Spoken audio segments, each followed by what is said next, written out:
ట్రంప్‌కి Nobel శాంతి బహుమతి పిచ్చ అయితే విపరీతంగా పెరిగింది. ఎట్టి పరిస్థితుల్లో నోబెల్ శాంతి బహుమతి సాధించాలి. ఇంతకుముందు నేను చెప్పినట్టు 14, 19లో ఆ టైంలో ఇవ్వడం కరెక్ట్. ఇదే 19, 24 మధ్యలో. ఎందుకంటే ఆయన ఫస్ట్ టర్మ్‌లో చేసినప్పుడు ఒక్క యుద్ధాన్ని జరగనేలేదు. ఒక్క యుద్ధ వాతావరణాన్ని కూడా సృష్టించలేదు. యుద్ధ వాతావరణం వచ్చినటువంటి చైనా, తైవాన్‌ని కంట్రోల్ చేశాడు. రష్యా, ఉక్రెయిన్‌ని కంట్రోల్ చేశాడు. పాకిస్తాన్ మీదనైతే ఎఫ్ఏటిఎఫ్ నిబంధనలు పెట్టి దాని ఓవర్ యాక్షన్ కట్టడి చేసుకొచ్చాడు. అలాగే కొరియాల మధ్యన గొడవ లేకుండా చేశాడు.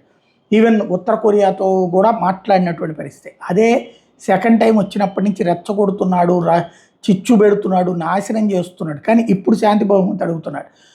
ఇప్పుడు తాజాగా ఏది ఇప్పటికే అటు ఉక్రెయిన్ అధ్యక్షుడు తన పేరు సిఫార్సు చేశాడు. కొరియా, దక్షిణ కొరియా సిఫార్సు చేసింది.